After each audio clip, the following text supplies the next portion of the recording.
In a previous video I spoke about, is Farage a fascist? And I think it's pretty clear he is.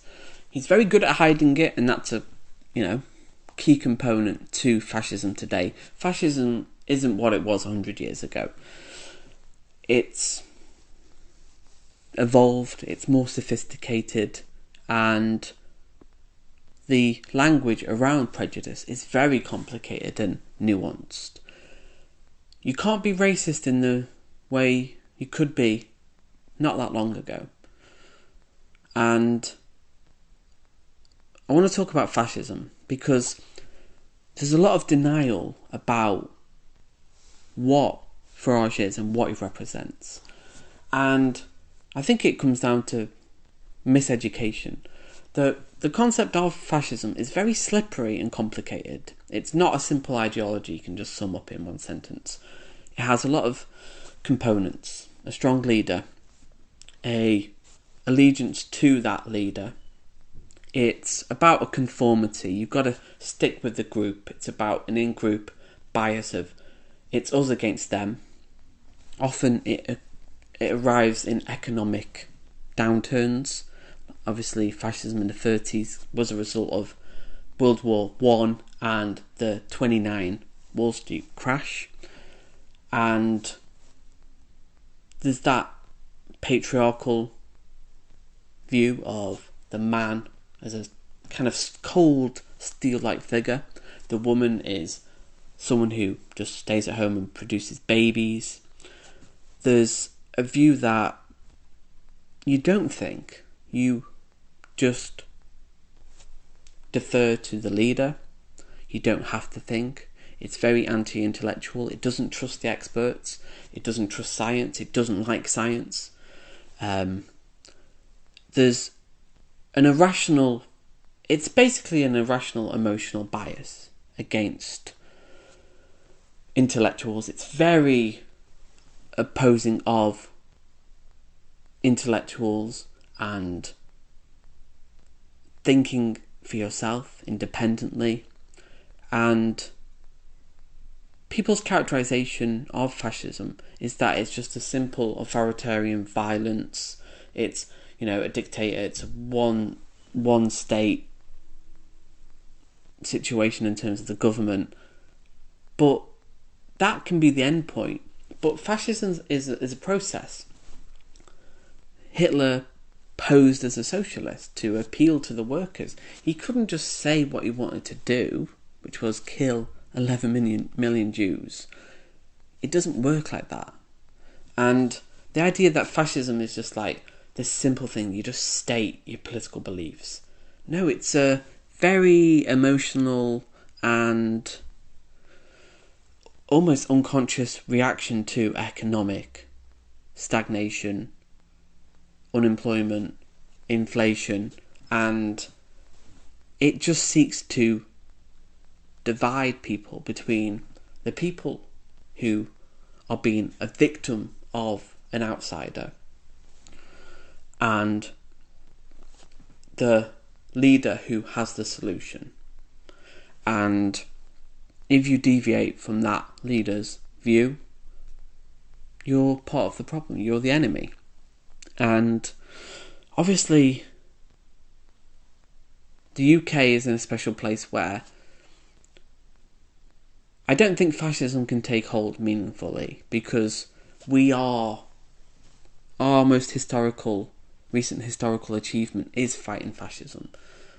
World War II is so embedded in our culture, and we know that, and we don't tolerate fascism. That's why Farage can't be honest about his positions, because we know that people don't want it. People do not want Farage.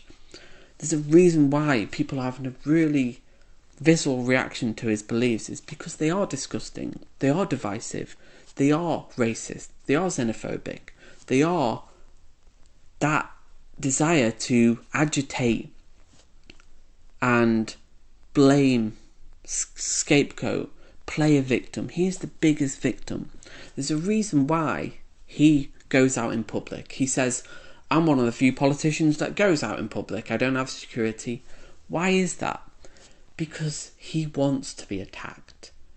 He wants the milkshakes. He wants the drinks thrown at him because he can use that and play the victim. It's a classic fascist technique of, look, they're attacking me. Look at how horrible they are. They're so mean. They're so nasty. Look, we're the real victims here. And it's that white nationalist mentality of like the white majority. Whereas in fact, white men literally rule the world. They have the most power and privilege and influence. But they like to believe that they're the real victims. And it's a clever thing. It's a narcissistic thing where a narcissist will play the victim. Like, oh, you're being mean to me. If you criticise them for being racist or doing something inappropriate, they turn it over and go, why are you calling me a racist? Why are you calling me mean? Because you're being racist. And they don't like being called out for racism. They say it's boring. But that's what it is. It's like, we live in a strange world now where you can't call out people for their bad behaviour. It's like you just have to accept the fact that someone's racist. It's like, no, racism is a bad thing. Objectively, it causes harm. It's irrational. Racism is a social construct. People know that racism is bad because that's why they have to be in denial and say, no, I'm not racist. Yes, you are. Objectively, you are. And that's the place where we are now, and I'm going to talk about it in another video. I'm going into more depth about dog whistles and fig leaves and obvious falsehoods. But we do live in a world now where you just can't even talk about racism. You can't even call someone out for being racist. You're the problem. And it's so irrational. It's an emotional response. The comments I've had on my videos about Farage, some people do have arguments and they will go in a bit more depth, but most people it's an emotional response. It's an attack on me personally, or saying vote reform, or just nothing really. They don't have an argument. It's because they don't have to have an argument. They're not expected to build up an argument and have evidence and have a worldview based on rational thinking. It's just an emotional response. And that's all they have. Because if someone accuses me of racist, and people have accused me of being racist, I argue my case, okay? You can call me a racist, that's fine. I know I'm not. Here's why I'm not. I don't get upset. Why would I get upset about that? If you're not, you're not. Don't be triggered by it. Don't get emotional. Just respond. Argue your point of why you aren't racist. And if you are racist, look at that and go, why am I racist? And there's a great solution to this from Alan Partridge. Try not being racist for a day. Try it for another day. And then a few more days. And by the end of the week, you would have got rid of it. You would have, broken the back of it, and you're no longer racist. So take that advice. Try not to be racist. And comment below,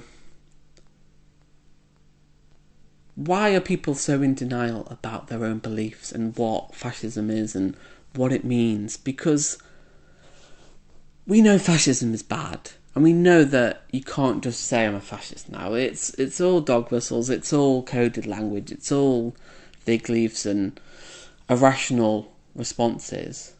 But, how do we fight this? Because rational arguments can't fight it. You can't meet emotion with rational thinking. Because they don't want to. There's no debate to be having. People say, oh, a healthy civil debate. But you can't debate these people. You can't argue with these people because it's just pure emotion.